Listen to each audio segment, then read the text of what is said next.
If you want to make your Framer website easier to navigate, one of the simplest things you can do is link pages together. In this video, I'll show you exactly how to link pages in Framer step by step, so you can connect buttons, text, or any other element to the page you want. This is a quick but powerful way to improve your site structure and make it much easier for visitors to move around your project. And if this tutorial helps you out, make sure to hit the like button and subscribe for more easy software tutorials just like this. Let's jump right in. First, open your Framer project. Once you're inside the editor, look for the element you want to turn into a link. This can be text, a button, an image, or almost any clickable element in your layout. Select that element so its settings appear in the right panel. This part is important because the link option only shows up when the element is selected. Now, in the right-hand panel, find the link option and click it. When you open the link settings, Framer will let you choose where that element should go.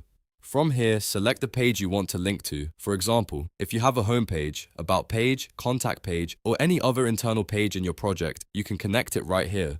This makes it simple to create navigation menus, call to action buttons, and internal links without needing any extra code. After choosing the destination page, take a moment to double check that you selected the correct page. If you're linking a button for a contact section, make sure it points to the right contact page or contacts section. If you're linking a menu item, confirm that it sends visitors to the correct destination. Getting this right saves time and keeps your site organized. Once the link is set, click Preview to test it.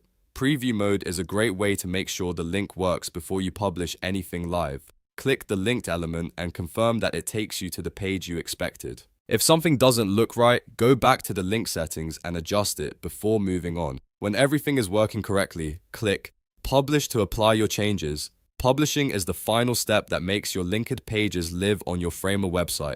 After that, visitors will be able to click your selected element and navigate directly to the page you linked. And that's it. You now know how to link pages in Framer. It only takes a few clicks, but it can make a huge difference in how users move through your site.